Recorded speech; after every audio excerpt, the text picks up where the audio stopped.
आज का हमारा विषय है मुक्ति, जीवन मुक्ति और जीवन बंधन। तो सबसे पहले हम इसका अर्थ समझेंगे। मुक्ति का मतलब होता है मुक्त हो जाना। जैसे परिवार में किसी की कोई जिम्मेवारी रहती है, जैसे बेटी की शादी करना, बेटों को पढ़ाना लिखाना, उनको स्वावलंबी बनाना, तो एक चिंता रहती है, फिक्र रहती है।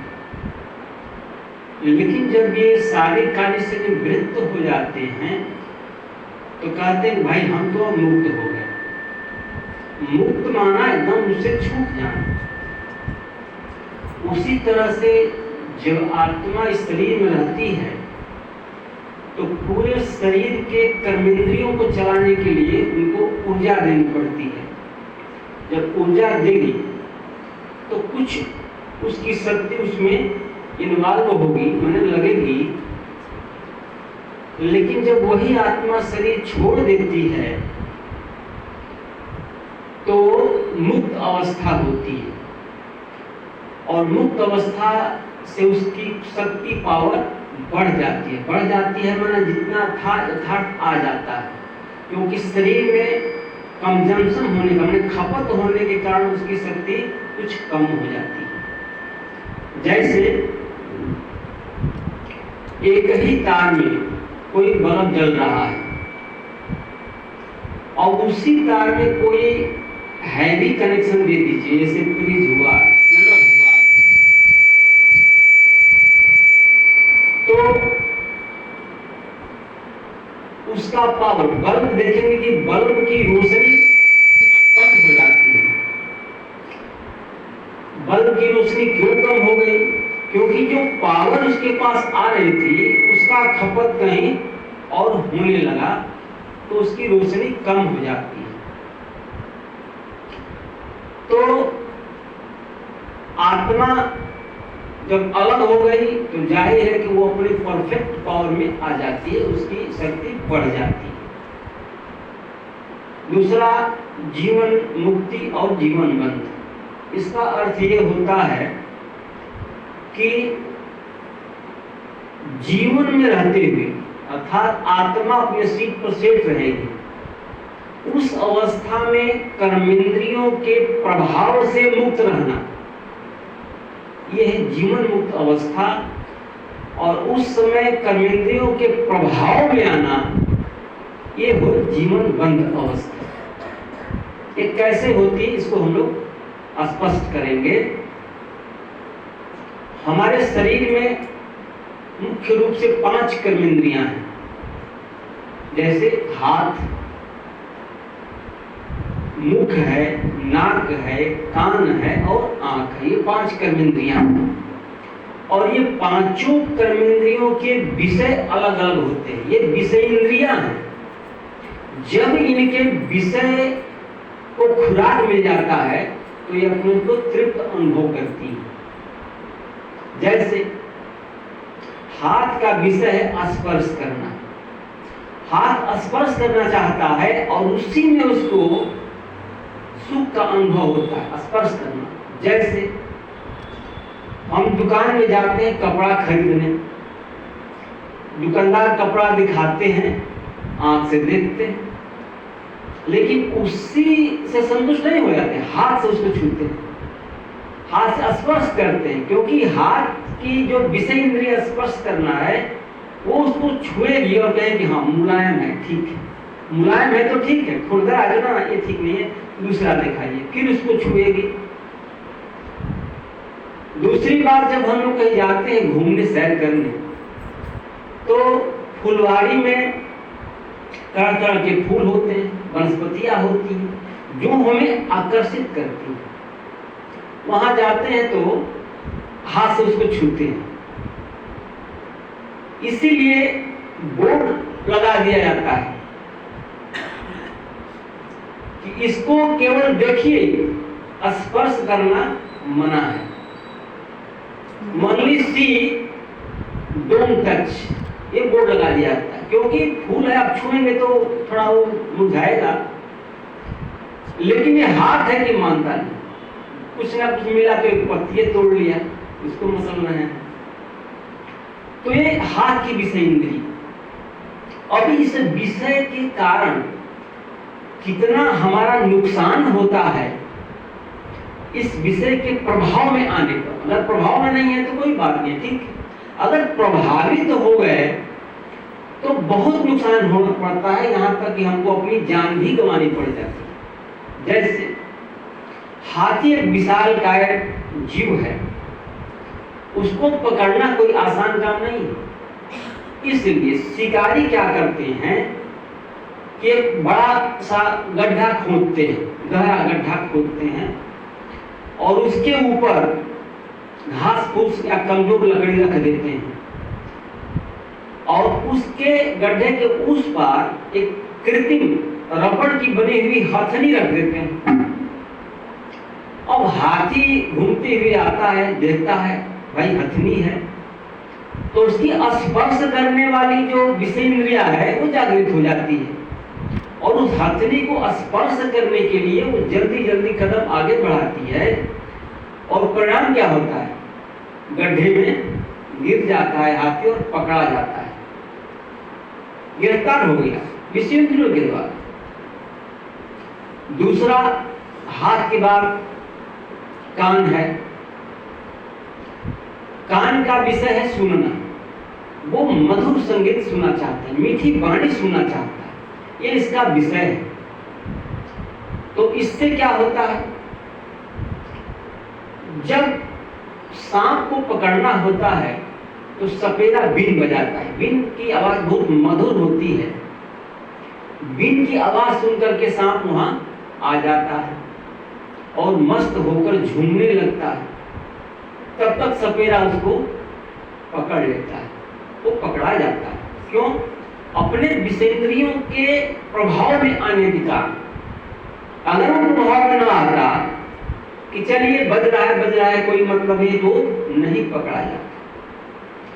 दूसरा नाक। नाक का विषय है सुगंध, वो सुगंध चाहता है, जहां भी सुगंध उसको महसूस होता है उधर वो आकर्षित हो जाता है।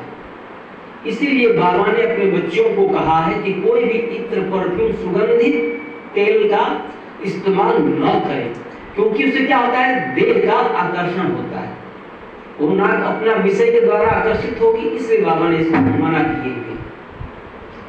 तो सुगंध से क्या होता है, जैसे भौरा होता है, भौरा कहा जाता है कि फूल का बहुत दीवाना होता है, जहां भी फूल देखता है वहां मंडराने लगता है। तो उसी तरह से कमल का फूल देखने में भी अच्छा होता है, और उसका सुगंध धीमा तो होता है लेकिन बड़ा मीठा होता है, आकर्षण वाला होता है। वो भौरा जाते जाते जब कमल खिलता है तो जाकर उस पर बैठ जाता है, बड़े आनंद में रहता है, मस्त रहता है, झूमता रहता है, वो अपने सुध-बुध खो देता है। धीरे धीरे जब दिन ढलता है, सूर्यास्त होने लगता है, तो कमल का फूल बंद होने लगता है, क्योंकि सूर्यास्त के समय वो खुलता है, खिलता है, खुलता है, और सूर्यास्त के समय वो बंद होने लगता है। भौरा इसमें उतना मगन होता है कि वो देख रहा है कि फूल बंद हो रहा है, फिर भी वो उगता नहीं, उसी पर रमा रहता है। वो क्या है, वो अपने सुगंध के कर्मेंद्रियों से इतना प्रभावित है कि उसे उबर नहीं पाता है। परिणाम क्या होता है, फूल बंद हो जाता है और भौरा उसी में बंद हो जाता है। भौरे के पास इतनी ताकत होती है कि वो लकड़ी को भी काट सकता है, लेकिन मुलायम फूल को वो नहीं काटता। क्यों? क्योंकि उसकी सुगंध से वो मस्त है, उसमें व्यस्त है। परिणाम क्या होता है, सुबह सुबह होते होते उसके प्राण खत्म हो जाते हैं, वो मर जाता है, प्राण त्यागना पड़ा। क्यों? क्योंकि अपने विषयेंद्रियों के वशीभूत हो गया। उसके अलावा नंबर आता है मुख। मुख माना जिह्वा। तो प्रकृति ने हमें हर कर्मेंद्रिय 2 दिया है और काम 1 दिया है। जैसे 2 पैर दिया है, दोनों काम है चलना। 2 हाथ दिया है, दोनों हाथ से काम करना। 2 कान दिया, दोनों कान से सुनना, काम एक ही दिया। 2 आंख दिया, दोनों आंख से देखना, काम एक ही दिया। लेकिन इनमें जिह्वा ऐसी कर्मेंद्रिय है जो एक है, अकेली है, लेकिन काम उसके 2 हैं। अकेली होती है 2 काम करती है। वो कौन सा है? पहला रसना और दूसरा बकना, अर्थात स्वाद लेना और बोलना, ये उसका काम है। बाबा ने कई बार कहा है कि आंखें पर बहुत ही अटेंशन रखो। उसकी चर्चा हम आगे करेंगे। उसी तरह से अपने हम जिह्वा पर भी बहुत कंट्रोल रखें, अटेंशन रखें। इसलिए बाबा ने बहुत बार कहा है कि आहार लेते समय उसकी चेक करो। तो आहार का विषय हम लोग दूसरे दिन चर्चा करेंगे विस्तार में। उसको क्या चाहिए? स्वाद चाहिए। वो स्वाद चाहती है जिह्वा, और उससे इतना वो प्रभावित हम हो जाते हैं कि जिह्वा की विषय को हम समझते हैं कि हमारा मन कह रहा है। जैसे क्या कहता है? समोसा। समोसा खाते तो हमारा मन कर रहा है खूब समोसा खाएं। अगर बरसात हो गई, ठंडा मौसम हो गया, तो कहते हैं कि हमारा मन कर रहा है खूब गरम गरम पकौड़ा और साथ में चाय भी हो तो मजा आ जाए। रसगुल्ला, जिलेबी छनते हुए देखा नहीं कि मुंह में पानी आ गया। गर्मा गर्म जिलेबी काश मिलता तो मजा आ जाता। अब ये स्वाद इंद्रिय का प्रभाव लेकिन हमारे मन को इतना प्रभावित किया कि हमको लगता है कि हमारा मन कह रहा है। अरे मन क्यों कहेगा भाई?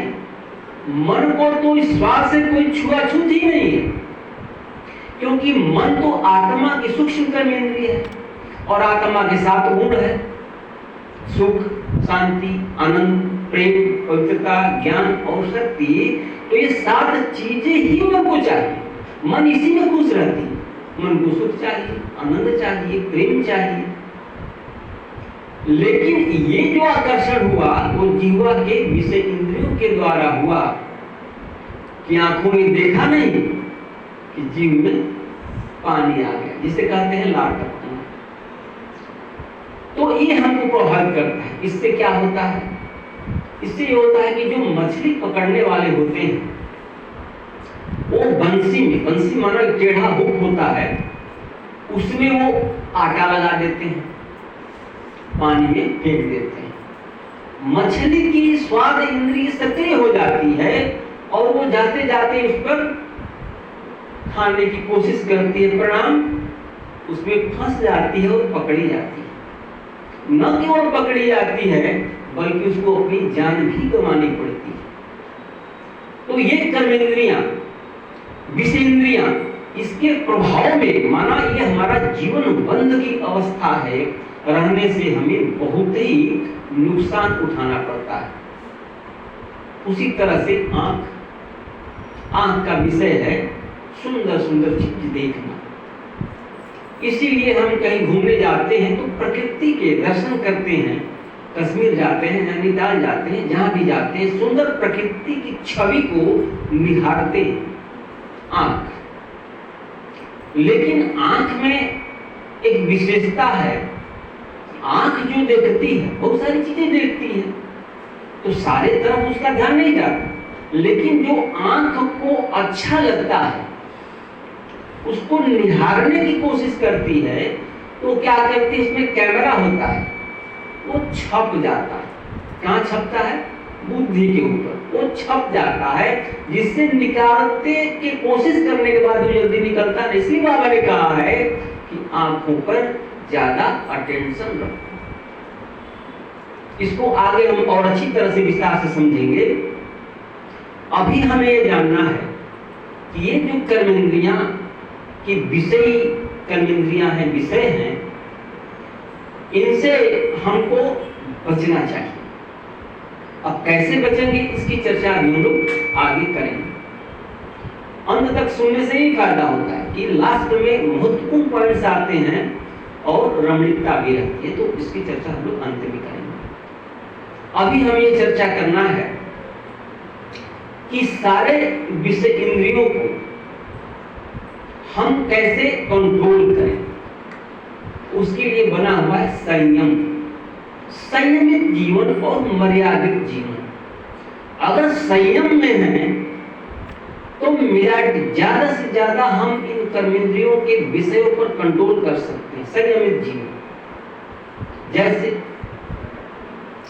मुख में दांत होते हैं, कितने होते हैं? 32, जिनके निकल गए की बात नहीं है, लेकिन 32 दांत होते हैं। ये दांत जन्म से लगभग 1 साल 1.5 साल के बाद निकलते हैं और मृत्यु के पहले ही साथ छोड़ देते हैं। मैक्सिमम दांत कुछ रह जाते हैं, वो अलग बात। जीवा है, जीव हमारा जन्म के साथ ही आती है और मृत्यु तक रहती है, ये बीच में कहीं जाती नहीं है। और ये दांतों का काम है कि जीवा की रक्षा करे, चारों तरफ से उसको घेरे रहते हैं, जीवा की रक्षा करते हैं, ये उनकी ड्यूटी है। लेकिन दांत को मैं एक बार शिकायत कर दिया जीवा से कि देखो, हम तुम्हारे रक्षा के लिए तुमको चारों तरफ से घेर के तुम्हारी सुरक्षा करते हैं और तुम बेईमानी करते हो हमसे, बहुत बेईमानी। क्या बेईमानी करती?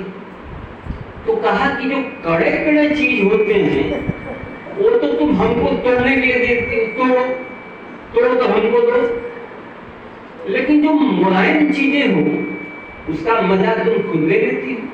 जैसे राबड़ी है, रसमलाई है, रसगुल्ला है, उसका आनंद तुम खूब ले देती हो। और कड़े कड़े चीज जैसे भुट्टा है, भूजा है, आदि तोड़ने के लिए रोटी है, तो हमको दे देती हो, तोड़ो।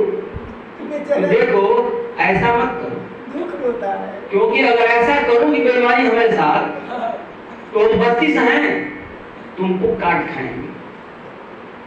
तो जीवा ने कहा, करे देखो, तुम अपने औकात में रहो, तुम रक्षक को रक्षा ही करो, ज्यादा हमसे बोलने की जरूरत नहीं है और हेकड़ी दिखाने की जरूरत नहीं है। क्यों?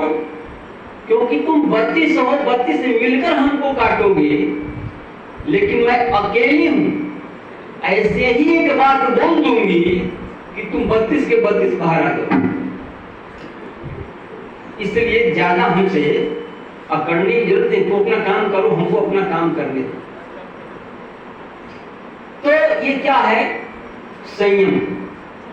जीवा अगर अपने स्थान से इधर उधर जाती है तो कटी जाती है, न चाहते ही। उसी तरह से एक बार एक कन्या थी,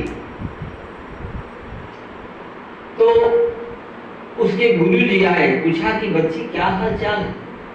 कहा कि गुरुजी क्या बताएं, हमारे घर के लोग, हमारे माता पिता हमारे साथ बड़ा अन्याय करते हैं। कहा कि क्या करते हैं? तो देखिए, हमारा भाई है, वो कुछ भी पहने कोई नहीं बोलता, घर से बाहर जाता है, कभी भी आए कोई इसको टोकता नहीं, और हम पर तमाम पाबंदियां इन्होंने लगा दिया, हमको बंधन में रख दिया है।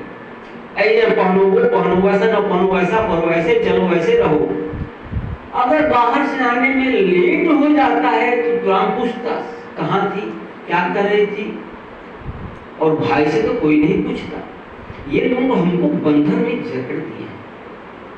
तो गुरुजी ने कहा कि देखो, एक लोहा होता है, लोहे को दुकानदार दुकान के बाहर रखता है, रोड पर रखता है, क्योंकि वो जानता है कि अधिक से अधिक क्या होगा, बरसात में इसमें जंग लगेंगे, फिर भी वो बिक जाएगा। बहुत होगा तो थोड़ा सा कीमत कम हो जाएगा, लेकिन बिकेगा। और एक हीरा होता है, हीरा कहाँ रखा जाता है? हीरा को मखमल के डिब्बी में, तिजोरी के अंदर, अलमारी में तिजोरी है, उसके भी अंदर इतना सुरक्षित रखते हैं। क्यों? क्योंकि जौहरी जानते हैं ये हीरा है, इसका बहुत कीमत है, बहुत मूल्य है। थोड़ा सा भी इस पे धब्बा आ गया, कोई स्क्रैच आ गया तो इसका मूल्य खत्म हो जाएगा, नहीं बिकेगा। इसलिए उसको सावधानी से इतना रखते हैं। उसी तरह से तुम्हारा भाई लोहा है, कहीं आया जाए कुछ भी पानी, उससे कोई फर्क नहीं पड़ता। लेकिन तुम हीरा, तुम्हारे ऊपर थोड़ा सा भी कोई अगर कलंक लग गया, कोई बात हो गया तो तुम मूल्यहीन हो जाओगी। इसलिए तुम्हारे माता पिता तुम्हारी इतना देख रेख करते हैं। और ये बंधन नहीं है। बंधन क्या है? ये तो संयम है, संयमित जीवन। और संयमित जीवन जीना बंधन नहीं है, ये श्रेष्ठ जीवन का द्योतक है। संयम में जो रहता है उसका जीवन श्रेष्ठ बनता है, वो लायक बच्चे कहलाते हैं। इसलिए तुमको इससे कोई दुख नहीं होना चाहिए कि तुम्हारी इतनी कीमत ही है। तब वो समझ भी गए कि हाँ ठीक है गुरुजी, आप ठीक कह रहे हैं। उसी तरह से हम लोग,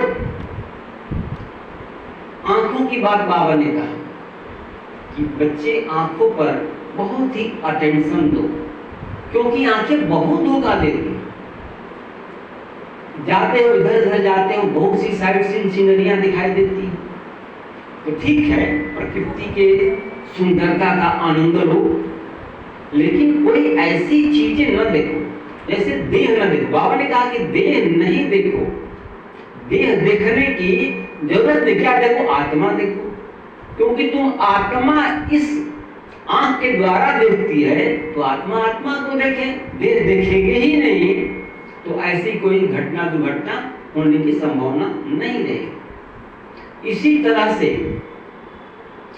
एक बार एक गुरुकुल में बहुत सारे शिष्य रहते थे, गुरुजी रहते थे। वो ऋषि मुनि अपना स्वाध्याय करते थे, जब तक पूजा पाठ आदि, भगवान को याद करना और पढ़ना, ये काम उनका था।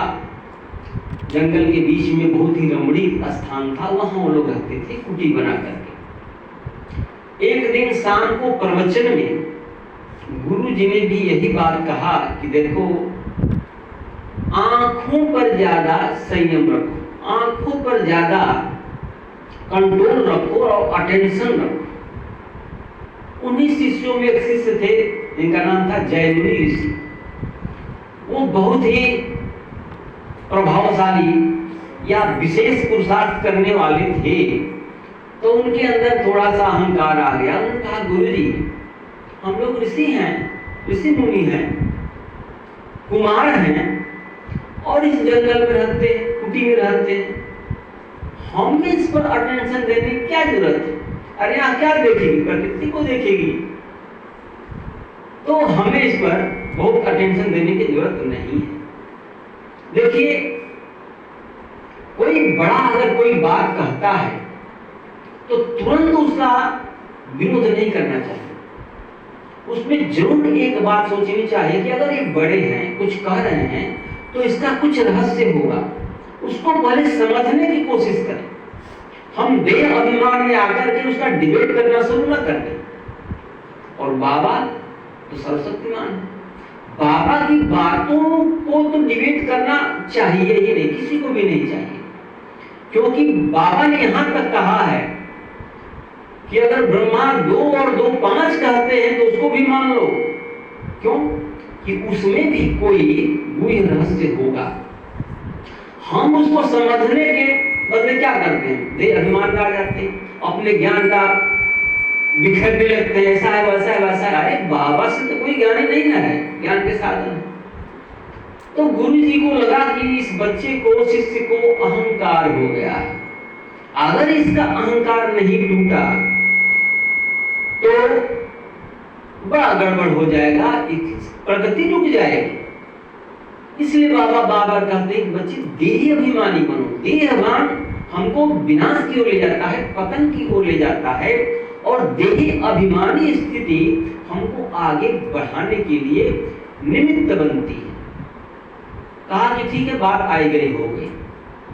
एक दिन सभी ऋषि मुनि अपने अपने शाम का समय था, स्थान पर बैठ करके परमात्मा को याद कर रहे थे। उसी में जय मुनि ऋषि भी थे। एक पीपल के नीचे चबूतरा बना हुआ था, वहां बैठ करके अपना मगन थे, याद करते। शाम गहरा होता गया, तभी उनके कानों में पायल की आवाज गूंजी, छम छम की आवाज आई। जय मुनि ऋषि चौंक पड़े। अरे भाई, इस जंगल में, बियाबान जंगल में पायल की आवाज कहां से आ रही? चौंक कर चारों तरफ देखे, कुछ नहीं दिखाई दिया।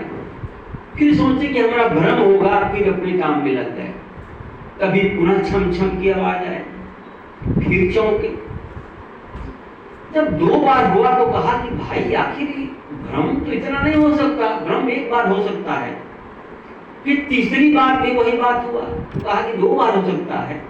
तब उन्होंने ध्यान से देखा तो कुछ ही दूरी पर एक बहुत ही सुंदर कन्या बड़ी ही बेचैनी से टहल रही थी। कभी इधर जाती, कभी उधर जाती। वो परेशान थी, बेचैन थी, चेहरे से ऐसा मुनि ने देखा।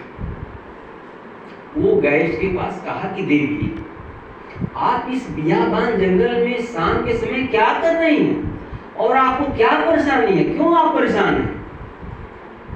तब वो देवी ने कहा कि मुनि जी, हम क्या करें, हमारा जंगल के बाहर गांव है, वहीं हमारा घर है, और मैं गई थी मायके, रास्ता इधर से ही जाता है, और मैं जंगल में भटक गई। शाम हो रहा है, अब रात होगा, अगर जाती हूं तो जंगली जानवरों का खतरा है, इसलिए मैं परेशान हूं, मैं क्या करूं, कहां जाऊं? तब जय मुनि ऋषि ने कहा कि देवी, आप चिंता न करें, इस समय तो जंगल से होकर कहीं जाना खतरे से खाली नहीं है, इसलिए आप ऐसा करें कि हमारी कुटी है, आप रात में वहीं विश्राम कीजिए, सुबह होगा आप चले जाइएगा। तो कहा कि ठीक है, कुटी में चली गई। उन्होंने हिदायत दिया कि देखो देवी, रात में कोई भी अगर ये कपाट खुलवाता है, कपाट क्या था, बांस का बना हुआ, जिसे हम लोग चाचर कहते हैं, खोलना नहीं है। यहां तक कोई कहे कि मैं जय मुनि ऋषि बोल रहा हूं, तब भी नहीं खोलना, सुबह होने के बाद ही ये दरवाजा खोलना। कही कि ठीक है, कोई बात नहीं। अब वो अपना चले गए विश्राम करने, और मुनि जी आ गए अपने स्थान पर परमात्मा को याद करने। तो अधिकतर लोग आंखें बंद करके याद करते हैं, इसलिए बाबा बार बार कहते हैं कि बच्चे, याद की यात्रा आंखें खोल कर करो, कि आंखें बंद करने में बहुत खतरा है, रिस्क है। और वही हुआ। जब जय मुनि ऋषि ने आंखें बंद किया, उस कन्या की छवि उनके सामने आकर खड़ी हो गई, क्योंकि आंखों ने देखा था, सुंदर छवि थी। उन्होंने उसका कैमरे से रिकॉर्ड करके और मन के ऊपर छाप दिया। फिर उन्होंने ऐसे आंख खोला, फिर बंद किया, फिर वही हाल। इस तरह से करते करते समय बीत रहा था, और वो कितना प्रयास किए, बहुत प्रयास किए, उस कन्या की छवि जा ही नहीं रही थी, ताकि वो भगवान को याद करे। अरे उसकी छवि हटे तब तो भगवान को याद करें। अंत में रात के 12 बज गए, ये बेचैनी इनकी बढ़ती गई। अंत में गए और कहा कि देवी, दरवाजा खोलिए। अंदर से आवाज आई कि मुनि जी, ये दरवाजा तो सुबह ही खुलेगा, ऐसा मुनि का आदेश है। तो उन्होंने कहा कि मैं जय मुनि ऋषि बोल रहा हूं, जिन्होंने आदेश दिया था, मैं ही आदेश दे रहा हूं कि खोलो। कही नहीं, उन्होंने ये भी कहा था कि अगर स्वयं जय मुनि ऋषि भी दरवाजा खुलवाए तो नहीं खोलना, ये दरवाजा तो मुनि जब सुबह को ही खुलेगा। अब मुनि जी परेशान, क्या करें? तो उस समय ये छत, लिंटर तो था नहीं, ढलाई तो था नहीं, छप्पर का था। चढ़ गए ऊपर, छप्पर हटाए, नीचे कूद गए। कहा कि अरे मुनि जी, अब क्या कर रहे हैं? कहा कि देवी पूछो मत, मैं अभी इसी वक्त तुमसे विवाह करना चाहता हूं। तब उसने कहा कि अरे मुनि जी, मैं शादीशुदा हूं, हमारे पति और 2 बच्चे जंगल के बाहर गांव में हैं, मैं शादी कैसे कर सकती हूँ? उन्होंने कहा कि देखो ये सब मैं नहीं जानता, मुझे तो शादी करना है तो करना है। उन्होंने कहा कि ठीक है, आप नहीं मानेंगे तो ठीक है, लेकिन हमारा एक शर्त है। वो शर्त क्या है कि हमको आप अपने कंधे पर बिठाइए और जंगल से होते होते हमारे घर ले जाइए। मैं अपने पति और बच्चों से अनुमति तो ले लूं, उनको बता तो दूं कि मैं विवाह करने जा रही हूं। कहा कि ठीक है, कोई बात नहीं। वो बैठ गए, वो देवी उनके कंधे पर चढ़ गई और जोर से मुनि जी का जटा पकड़कर ऐसे खींचा तो मुनि ने देखा कि अरे भाई, ये तो हमारे गुरु जी हैं। अब वो अवाक रह गए, सन्न रह गए, ये मैंने क्या कर दिया? तब गुरु जी ने कहा कि बच्चे, उस दिन को याद करो जब मैंने कहा था कि अपने आंखों पर विशेष कंट्रोल रखो, तो तुमने कहा था कि हमें कोई जरूरत नहीं है। जय मनुष्य उनको पैरों पर गिर गए और कहा गुरु जी बहुत बड़ी गलती हो गई, भूल हो गई, आप हमको क्षमा कीजिए, हम उसमें नहीं समझ सके। तो कहा गुरु जी की ठीक है, अब तो समझ गए हो ना? कहा कि ठीक है, हो गई। अब अंतिम चरण में हम लोग जा रहे हैं। तो लास्ट में ये प्रश्न उठता है कि बाबा हमको बार बार कहते हैं कि बच्चे अशरीरी बनो, बलिदान भी देते हैं कि अशरीरी बनो। अब प्रश्न ये है कि शरीर और आत्मा दोनों ज्वाइंट हैं, दोनों एक दूसरे के पूरक हैं। अगर शरीर न रहे तो आत्मा कुछ नहीं कर सकती और आत्मा न रहे तो शरीर क्या करेगी? अर्थात दोनों एक दूसरे के पूरक हैं, ज्वाइंट हैं। तो अशरीरी हम कैसे होंगे? तो उसके लिए कहा जाता है कि जो तपता है वही पकता है। पकता माना तैयार होता है। जैसे आम है, पेड़ पर जब धूप में तपता है तब जाके वो धीरे धीरे पक जाता है, माने तैयार हो जाता है और तब अपने डाली को स्वतः छोड़ देता है। डाली से अलग कब हुआ? जब वो तप करके पक गया। उसी तरह से इस शरीर को भी तपाना पड़ता है। कैसे? याद की ज्वाला में, याद की प्रज्वलित अग्नि में जब इस शरीर तपेगा तब न पकेगा। अब प्रश्न हो सकता है कि भाई पकाना तो हमको आत्मा को है, इस शरीर क्यों तपाएंगे? शरीर से तो कोई हमारा मतलब नहीं है, क्योंकि आत्मा को ही हमें पावन बनाना है, स्वच्छ बनाना है, श्रेष्ठ बनाना है। ये शरीर तो कर्मेंद्रिय है, उनकी रथ है। तो उसके लिए हमें जानना होगा कि जैसे सभी माताएं बहनें दूध देती हैं ना, सबके घर दूध आता है, वाला दूध दे जाते हैं। तो दूध किस में लेते हैं?